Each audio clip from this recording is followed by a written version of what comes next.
Ladies and gentlemen, welcome back to another episode of the Working in Hockey podcast. I'm your host, Nick Bowins, and today I'm joined by a very special guest, one of the cooler roles that I've gotten to witness over the last couple of years here. My guy, Brendon Arnold, Associate Vice President of Brand at Sherwood Hockey. Sherwood Hockey's on the come up right now. Brendon, how are you, man?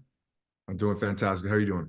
I'm good. I'm good. Excited to chat here. As you know, Working in Hockey podcast here is all about showcasing the different roles, the unique career paths within the game. It's not just cookie cutter, become a coach, a scout, ticket sales, all these different generic roles. There's a lot of cool things out there. So, in general, brief overview of your role as Associate VP of Brand at Sherwood. My oh my. Okay, quick overview. How long do we have? Do we have only 20 minutes? We're on the free Hockey. Zoom. Okay. Yes, as you mentioned, I'm the Associate Vice President of Brand for Sherwood Hockey.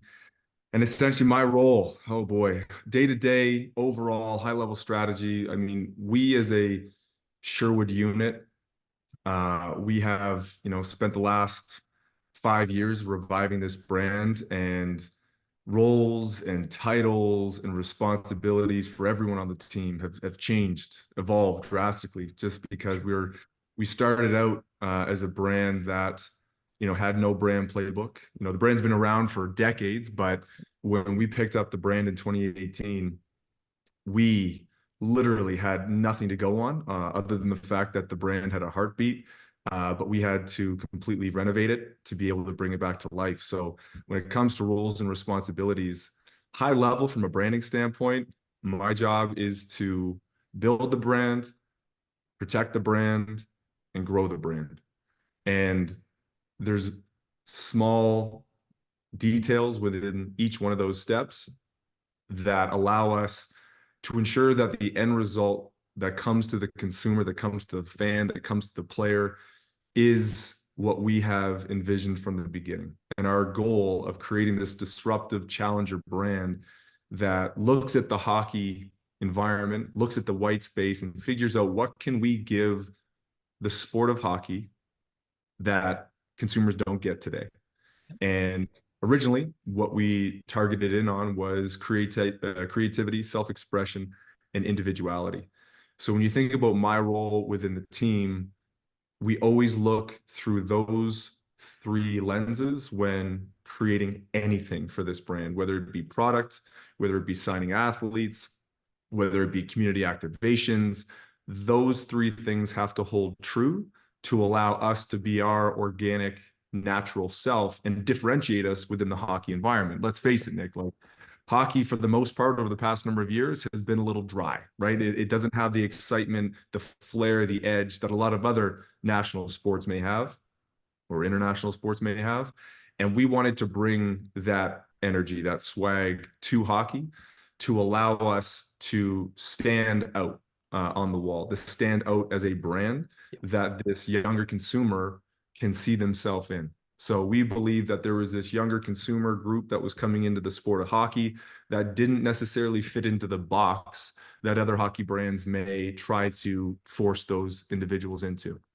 So we wanted to be the brand for them, to allow them to express themselves, for them to be their authentic self. And that was our goal. And from a brand standpoint, that's kind of how we operate within kind of the Sherwood ecosystem. Is we are the individuals within the team that keep everyone driving towards that same goal.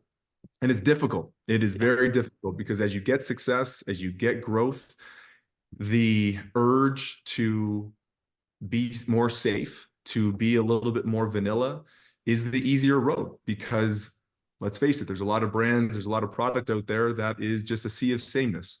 And we wanted to go out there and disrupt.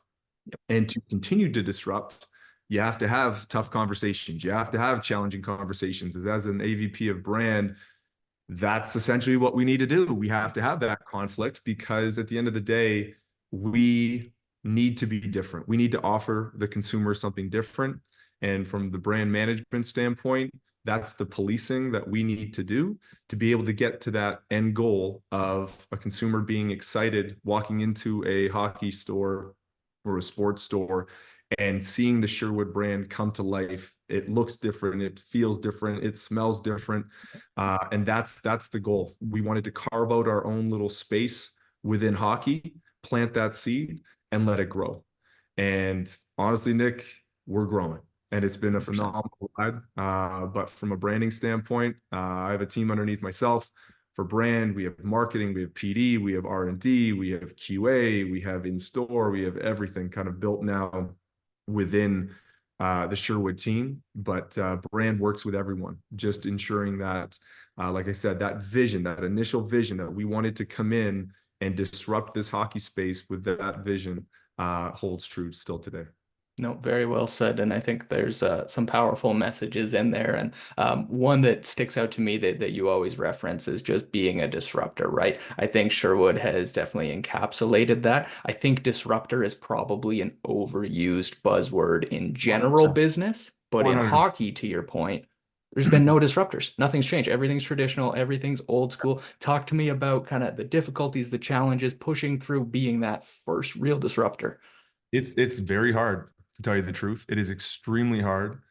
And I'll use kind of disruption. Like you said, it is just probably the most popular buzzword right now in brand and marketing. And I'll use the phrase challenger brand in that Mhm. same thing, because I think they do go hand in hand.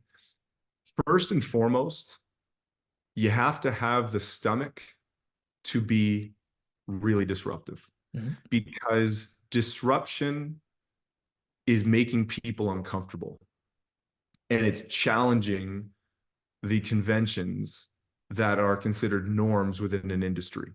So, Nick, if you go into a conference, you go into a room full of hockey buyers, you go into a room full of hockey consumers, fans, and you pitch and you present something that goes against majority of the room's beliefs, that goes against what a lot of those fans like right now or believe they like, you are going to get a visceral reaction that is not too positive, right? But if you believe in that direction or in that stance, let me turn my phone off.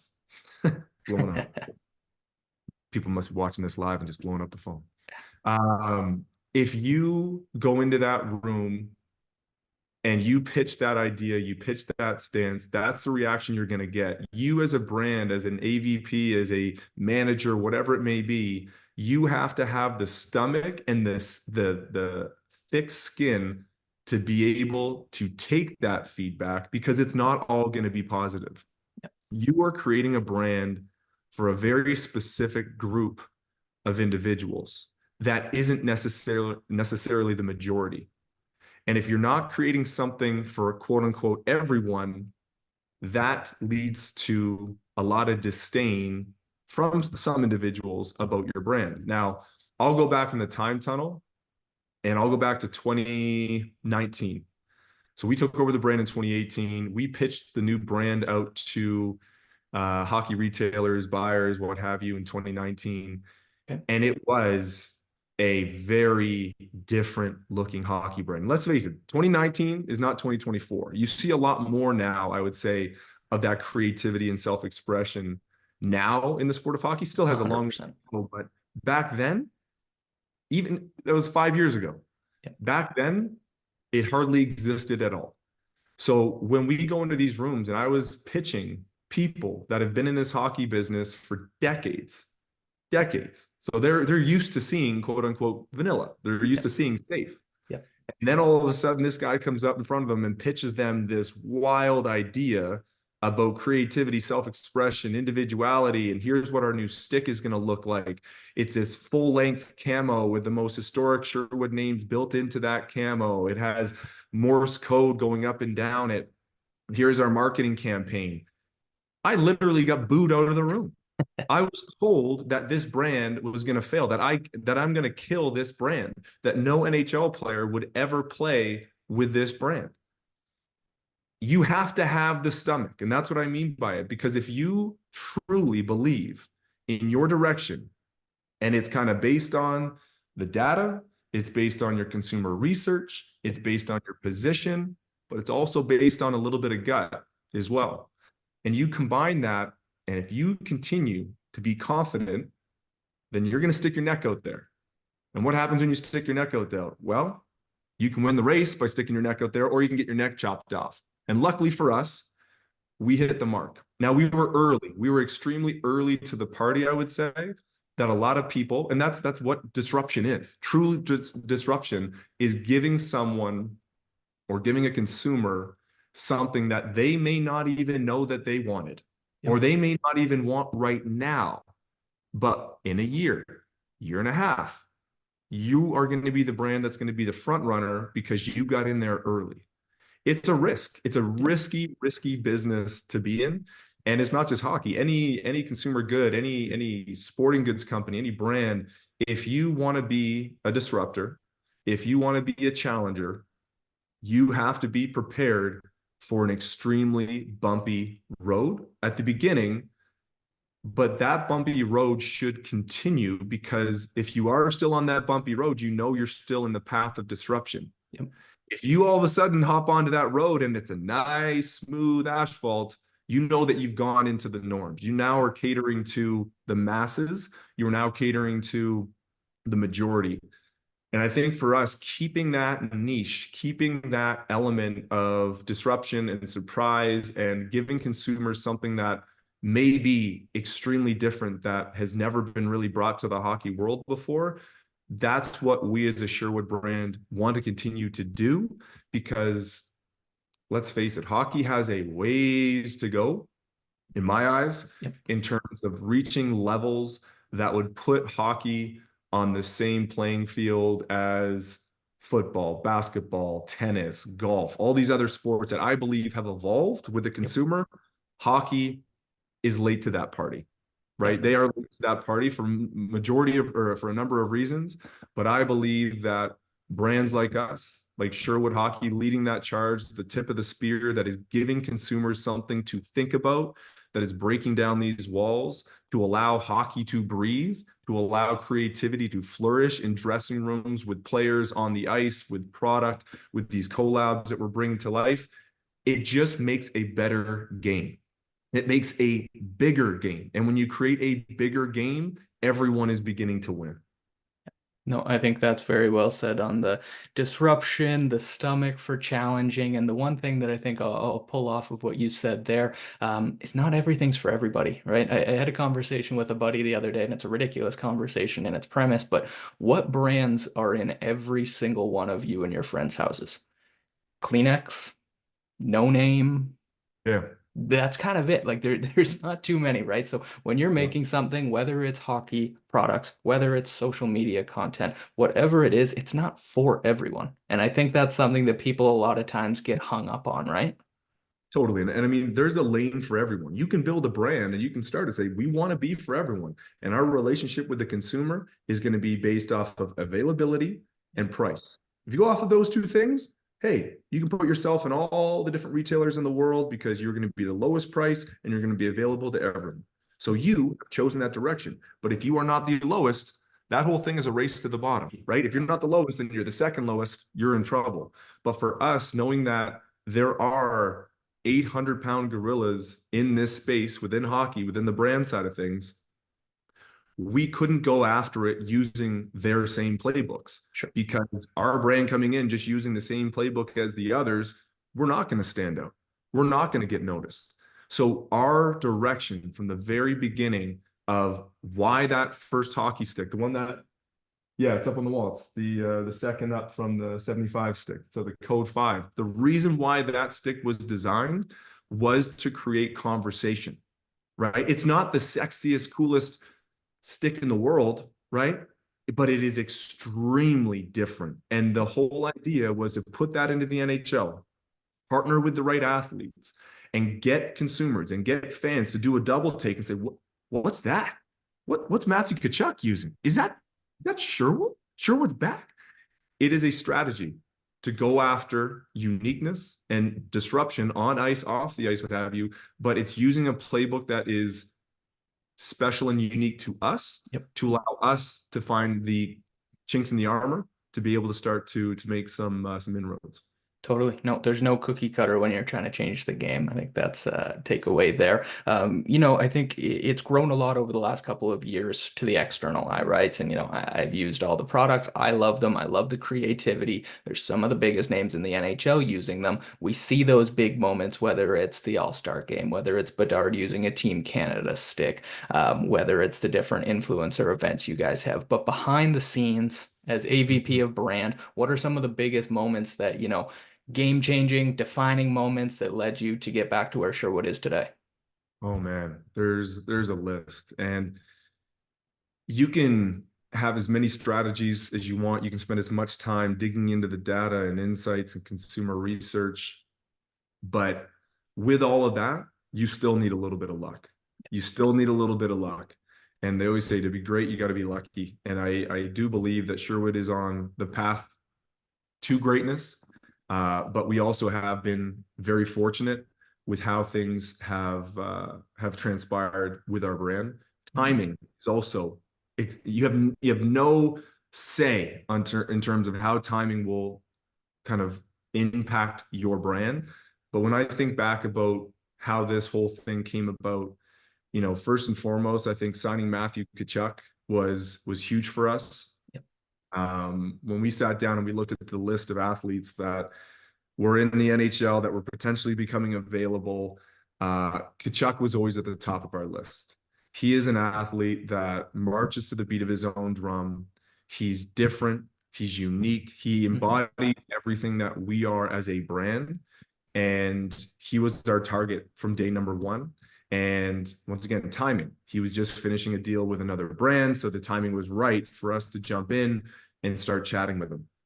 But the key to us with all of our athletes is it's not necessarily just working with the athletes from a skill and performance level. Of course, they need to be at a certain level for performance. Our products need to be at a certain level for performance. And that is an obvious one, but it's the persona and personalities that need to align between brand and player that are the biggest, most impactful elements of these relationships that allow us as a brand to really shine through, because you get the brand saying creativity, individuality, and self-expression, but then the athlete mirroring those values on and off the ice, making that brand message for Sherwood extremely impactful. So Tkachuk, he was kind of the first one that cracked the door for us to get us into the NHL. And like I said, with the Code 5 stick, playing with Calgary was a phenomenal team at the time. It really started to get the wheels in motion of what was going on. Next up, I think a moment that I can recall would be signing Quinton Byfield. So number 2 overall draft pick. We were not sponsors of any junior team. We were not sponsors of the CHL at the time. We didn't have the inroads with Quinn in terms of growing up with him. He played maybe with Sherwood when he was a little kid, but when he got into high level hockey at that time, Sherwood was irrelevant. He had played with other brands, so the whole age old idea or thought that you have to grow up with all these kids as they play to get them in the NHL or to be familiar with them, we kind of threw that on its head, because we were able to steal Q, the number 2 overall draft pick that I believe still has one of the highest ceilings in the NHL, and he's beginning to now show that in LA. He went with us not just because the sticks were phenomenal and he was able to get out there and test all the product and align to that, but he saw what we were doing as a brand that was different, that was unique, that was bringing this energy to hockey that he aligned to. And that type of relationship was able for us to win the day with Q. And then of course he goes second overall, and we were able to work with him and continue to work with him now as he becomes kind of a top player with the Kings. So he was a big one for us to be able to bring on. I think when you look at the female game, being able to work with phenomenal athletes like the Emily Clarks, the Soroya Tinkers, the Savannah Harmons, those ones were phenomenal, were very interesting in terms of how we got with those ones, because those ladies were already engaging with us from a brand standpoint before we actually reached out to them in terms of, hey, like what could this relationship look like? Like they were already getting the product and putting it up on social and saying how dope it was and what we're doing is so unique and different. So they were already even engaged with our brand before we had even approached them. So that organic relationship from the very beginning was just incredible in terms of how we wanted to start that relationship. Sure. And then you get into the William Nylanders of the world, you know, Toronto, big market. Willie, one of the best in the NHL. You know, Big Willie signs a big deal as well in terms of, you know, being long term in Toronto now as well. But I think about him coming onto the brand, and he, as a person, is a mirror image of our brand, right? He is extremely unique in the NHL. When I talk about Kachuk walking to the beat of his own drum, Willie marches to the beat of his own drum. You take him over to Sweden, the guy's an absolute celebrity. Like he literally is, he embodies all those elements that we as a brand embody. And then he adds his own personal touch. So he spray paints his hockey stick. So we end up saying, hey, we could be the first brand to launch a player altered graphic for retail. Yeah. Not just putting the player's name on it. It's like literally spray painting hockey sticks like William Nylander to put out into the marketplace. And then once again, he's had phenomenal success on the ice.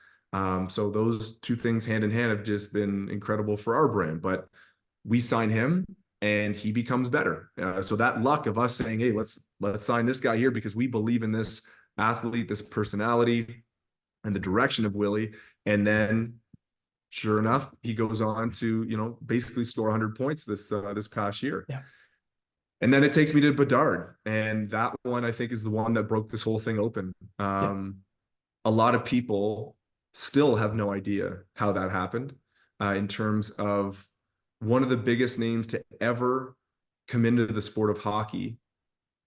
Sherwood was able to form that relationship with him as we were going into draft.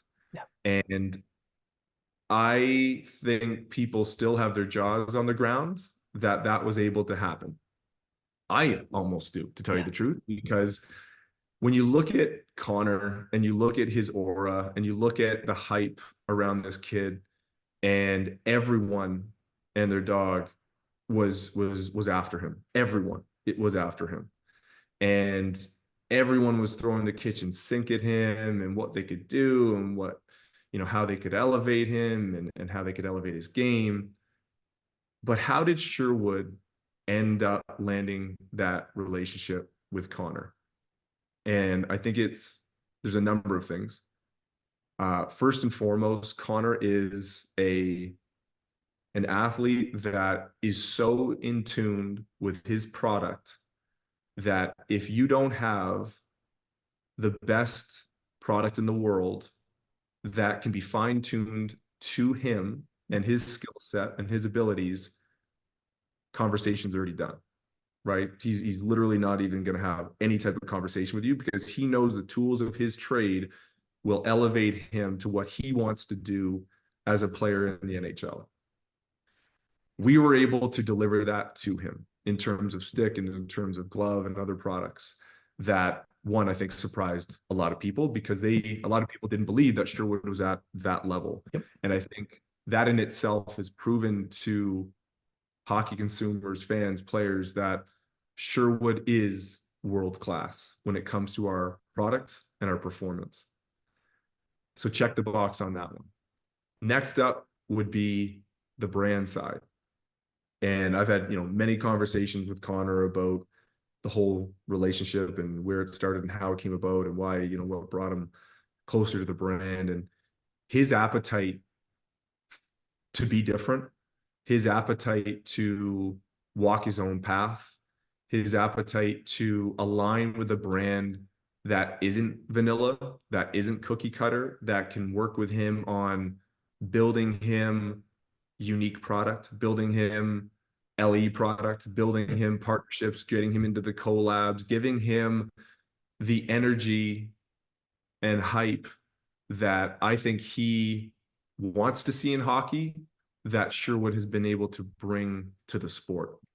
You know, when we partnered with Drake and OVO, for a couple of our collabs, sending a couple pieces over to him, getting a text message back saying, you know what, this product's incredible. I love it. So dope, blah, blah, blah, blah, blah. An 18-year-old kid getting that type of product, sending that type of message, being able to get excited about that just Yeah. shows that we're on the right path in terms of connecting with the younger consumers that are just salivating for more of that within the sport of hockey. And I think, when Connor is able to say that he wants to align to a brand that also shares in the values that he has, Sherwood was able to hit the mark. And then it comes down to people. So it was product, brand, and people. Those are the three things that we were able to work with. And the people on Sherwood, the people in Connor's camp, his family, everyone just has a really great demeanor. They have a great POV on where this whole thing, where we want to go collectively as a brand that supports Connor on and off the ice, and Yep. where Connor wants to go, and his dreams and his aspirations, and the people that are associated to that inner circle to give Connor what he needs checks a box across the board. And it's a two-way street, right? Like, we don't necessarily want to sign up with people that don't see eye to eye with us. And I am sure that the athletes don't want to sign up with people that don't see eye to eye to them. So it is just a really solid, really healthy, beautiful relationship that we have with Connor, with his family, with his camp, and then the Sherwood team that is involved with it as well. It's just a really healthy relationship that we all see eye to eye on, kind of just delivering and giving Connor everything he needs to be great. No, that's awesome to hear. And I could talk about this stuff all day, and I'm glad you touched on so many different players there. But I think, like you said, the timing's so important. Like, even just the hype and buzz that Connor was getting on social media around the time, right? Like, that takes it from, okay, maybe not everybody wants a new stick or a new product, to, oh my God, this guy that I'm seeing everywhere is using this product. I do actually want something new. I do actually like that that's different. I want to dive into that, right? Totally. And look, yeah, the timing thing is hilarious because we hadn't announced our partnership with Connor yet, but Sure. Lulu came out and announced their partnership with Connor.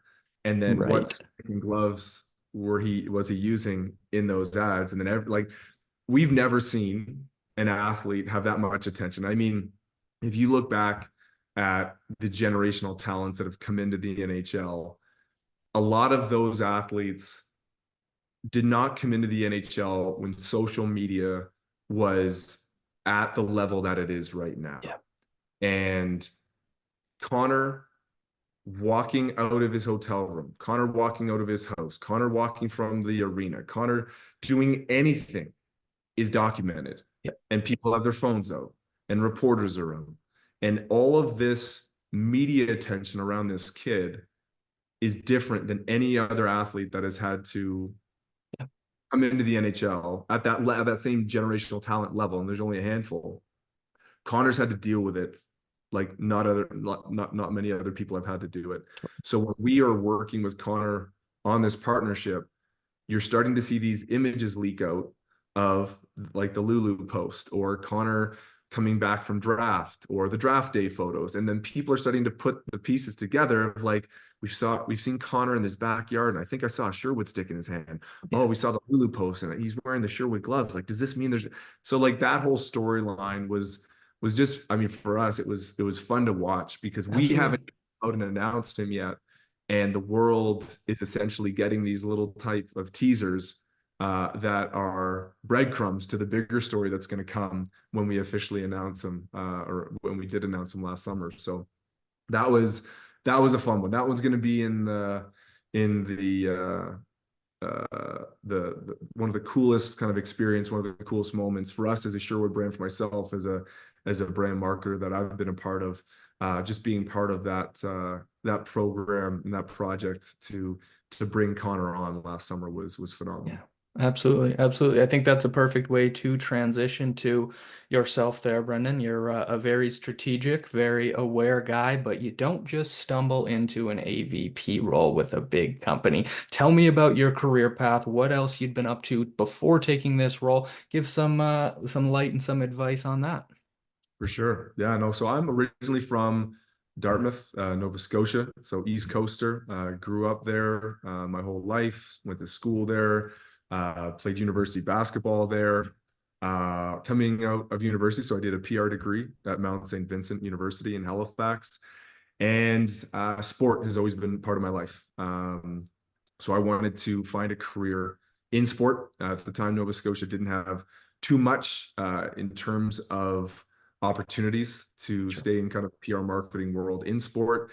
So I ended up venturing to Calgary and working with Winsport Canada, which is the legacy company behind the Calgary 88 Games. They work with all the high performance athletes at the Kendall Olympic Park here in Calgary. So all the Winter Olympians, for the most part, a lot of them, not all of them, but some, trained out of there. So bobsleigh, skeleton, luge, figure skating, hockey, you name it. So there's a ton of energy there in relation to the winter sports side, and then there's also a recreational side of Kendall Olympic Park with the ski hill and mountain biking and whatnot. So I came out there, and I was managing public relations for those guys for quite a while. Got an opportunity to go to Victoria with my now wife, who went to her master's over at UVic. So lived on the island for a little bit, working with an agency, PR agency out there. And I'll always say, anyone who works in an agency, it is a grind. You are in the mud, but it is probably the best experience you can get because you need to do everything. So I was working with the agency for a little while in Victoria, working with some pretty cool athletic projects with Ryder Hejjedal, who was a Tour de France athlete, Canadian from Victoria, worked with that camp for quite some time. And then opportunity came up back in Calgary. So my wife's family is from Calgary, just outside small town outside of Calgary, and we knew that we wanted to come back. Yeah, an opportunity opened up at the Forzani Group, so FGL Sports, in the marketing department. So it was an entry level role to get into marketing, but I knew that, hey, if I wanted to get into the company, I may have to take a little step back to getting kind of at the ground floor to just get my foot in the door. And I got the gig, moved back to Calgary, and yeah, that was 2012. So I've been with kind of the Forzani Group, Canadian Tire Group, because Canadian Tire bought Forzani Group back in 2012, I think it was. So I've been with that group now for 12 years, and I have done multitude of roles. I was marketing coordinator, public relations coordinator, PR manager, marketing manager, vendor marketing manager. I was dealing with all of the biggest brands in the world of how they marketed through Sport Check at the time. So the Nikes, the Apples, the Reeboks, the Carhartts, whoever it may be. My job was to work with those global brand partners and figure out how the best way would be to market their brand, their product to the Sport Check consumers in Canada. So that was cutting my teeth, I would say, in the brand marketing world, where I get to learn from the best. You know, I was down learning from Apple and Cupertino. I was in Beaverton, Oregon, working with Nike at their world headquarters. I was in Baltimore with UA. That was, I would say, the springboard to getting me to where I'm at now. Also, in terms of just my experience and knowledge of how these other global brands approach their brands. And I think we kicked off the show with talking about my role and responsibility, and it's to build, protect, and grow brands. And I got to see that firsthand from the biggest, baddest brands in the world. So taking a page out of that, I moved over to a new division within the Canadian Tire Group back in 2018, the Own Brands division, and we had just bought Sherwood. So that's when Sherwood came about. And I'll never forget the first meeting we had on Sherwood is, what are we going to do?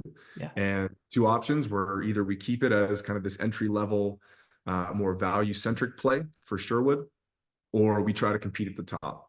And if we want to compete at the top, it's definitely going to require investment. It's going to require an immense amount of strategy. But the decision was made that we were going to try to compete at the top. And my job at the time was to figure that out, was to figure out what is our playbook. Like, what are we going to do to be able to get this brand back to relevance? This year is our 75th anniversary. So it's not like it's a new brand, but when we picked up the brand and we did our consumer research and we talked to folks about, whether it's older consumers, younger consumers, our older consumers just associated this brand with wooden hockey sticks, and the younger consumers didn't even know who we were. They thought we were a hardwood flooring company, is some of the responses we got when we said, "What is Sherwood?" So we had our work cut out for us in terms of what we needed to do. And we started to lay the foundation of how we were going to do that and what we wanted to do. And as we talked about already, is we decided to go down that path of disruption and being a challenger brand. And I'll give full kudos to the corporation behind us that have allowed us to run this program, because, like I said, it is not necessarily the safe program. It's not necessarily the program that everyone understands. The amount of times that I have to understand, or the amount of times that I have to detail and explain what a collab is or the benefits of a collab. It's all part of it, though. It's giving consumers, it's giving the internal team something that is fresh, something that is new, something that people can get excited about. And we have been on one hell of a journey, and to tell you the truth, we're just getting started.